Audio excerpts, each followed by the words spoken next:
یہ صحیح ہے کہ ہم نے فارسیوں کو شکست دی تھی، لیکن ہماری فوج کی نفری ان سے زیادہ تھی۔ اب میرا فیصلہ سن لو، ہم فارسیوں کو ساتھ ملا کر مسلمانوں کے خلاف لڑیں گے۔ فارسیوں کو ساتھ ملا کر؟ کیا ہمیں بھول جانا چاہیے کہ فارسیوں کے ساتھ ہماری دشمنی ہے، ہماری آپس میں جنگیں ہو چکی ہے؟ ہاں، ہمیں بھول جانا چاہیے۔ مسلمان ان کے اور ہمارے مشترکہ دشمن ہیں۔ ایسے دشمن کو شکست دینے کے لیے اپنے دشمن کو دوست بنا لینا دانش مندی ہوتی ہے۔ ہم فارسیوں کی طرح شکست نہیں کھانا چاہتے۔ اگر فارسی ہمارے ساتھ دوستی کا معاہدہ کر لیتے ہیں تو ان کے ساتھ عیسائی قبیلے بھی آ جائیں گے۔ اس فیصلے کے مطابق رومیوں کا ایلچی دوستی کا پیغام لے کر مدائن گیا تو آتش پرستوں نے بازو پھیلا کر ایلچی کا استقبال کیا۔ تحائف کا تبادلہ ہوا اور ایلچی کے ساتھ ہی معاہدے کی شرطیں طے ہو گئیں۔ فارس والوں کو اپنا تخت الٹتا نظر آ رہا تھا۔ رومیوں کے پیغام کو انہوں نے غیبی مدد سمجھا۔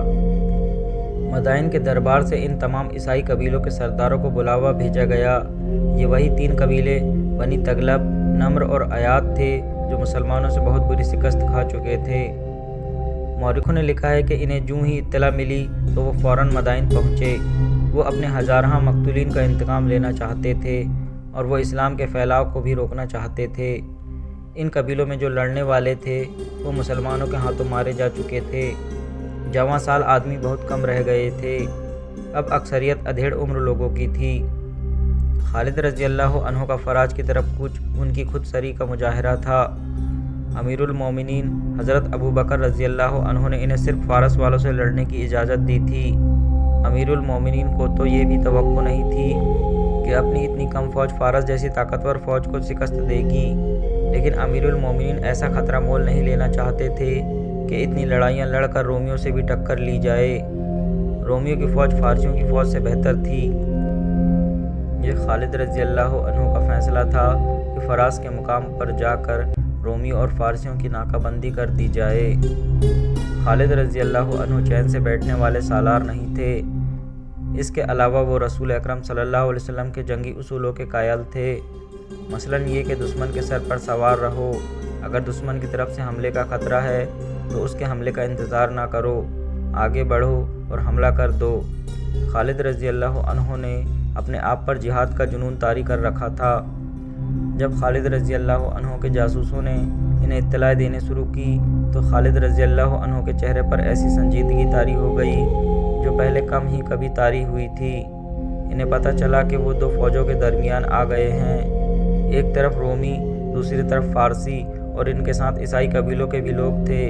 خالد رضی اللہ عنہ کے ساتھ نفری پہلے سے کم ہو گئی تھی، کیونکہ جو علاقے انہوں نے فتح کیے تھے وہاں اپنی کچھ نفری کا ہونا لازمی تھا، بغاوت کا بھی خطرہ تھا اور آتش پرست فارسیوں کے جوابی حملے کا بھی۔ خالد رضی اللہ عنہ فراز میں رمضان 12 ہجری کے آخری دسمبر 633 عیسوی کے پہلے ہفتے میں پہنچے تھے۔ مجاہدین روزے سے تھے۔ مسلمانوں کی فوج دریائے فرات کے ایک کنارے پر خیمہ جن تھی، دوسرے کنارے پر بالکل سامنے رومی، ایرانی اور عیسائی پڑاؤ ڈالے ہوئے تھے۔ دونوں طرف کے سنتری فرات کے کناروں پر ہر وقت پہرے پر کھڑے رہتے اور گشتی سنتری گھوڑوں پر سوار دریا کے کناروں پر پھرتے رہتے تھے۔ خود خالد رضی اللہ عنہ دریا کے کنارے دور تک چلے جاتے اور دشمن کو دیکھتے تھے۔ ایک شام رومیوں اور ایرانیوں کی خیمہ گاہ میں ہڑبونگ مچ گئی اور وہ لڑائی کے لیے تیار ہو گئے۔ وجہ یہ ہوئی کہ مسلمانوں کے کیمپ سے ایک شور اٹھا تھا اور دف اور نکارے بجنے لگے تھے۔ تمام فوج اچھل کود کر رہی تھی۔ دشمن اسے حملے سے پہلے کا شور سمجھا۔ اس کے سالار وغیرہ فرات کے کنارے پر آ کر دیکھنے لگے۔ ان کے گھوڑے جینوں کے بغیر بندھے ہوئے تھے۔ دشمن کے کسی آدمی نے چلا کر کہا، وہ تیاری کی حالت میں نہیں۔ کسی اور نے کہا، وہ دیکھو۔ ایک اور نے کہا، آسمان کی طرف دیکھو، مسلمانوں نے عید کا چاند دیکھ لیا ہے۔ آج رات اور کل سارا دن یہ لوگ خوشیاں منائیں گے۔ اگلے روز مسلمانوں نے ہنگامہ خیز طریقے سے عید الفطر کی خوشیاں منائیں۔ اس خوشی میں فتوحات کی مسرتیں بھی شامل تھیں۔ مسلمان جب عید کی نماز کے لیے کھڑے ہوئے تو دریا کے کنارے اور کیمپ کے ارد گرد سنتریوں میں اضافہ کر دیا گیا تاکہ دشمن نماز کی حالت میں حملہ نہ کر سکے۔ مجاہدین اسلام۔ خالد رضی اللہ عنہ نے نماز کے بعد مجاہدین سے مختصر سا خطاب کیا۔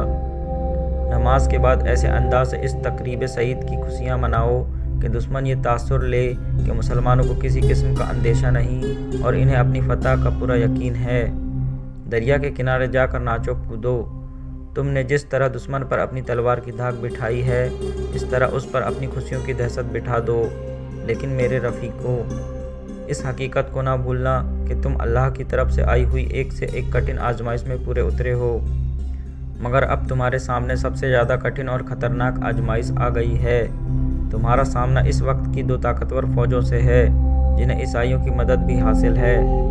میں جانتا ہوں تم جسمانی طور پر لڑنے کے قابل نہیں رہے، لیکن اللہ نے تمہیں روحوں کی جو قوتیں بخشی ہیں انہیں کمزور نہ ہونے دینا، کیونکہ تم انہی قوتوں کے بل پر دشمن پر غالب آتے چلے جا رہے ہو۔ میں بتا نہیں سکتا کل کیا ہوگا، ہر خطرے کے لیے تیار رہو، اللہ تمہارے ساتھ ہے۔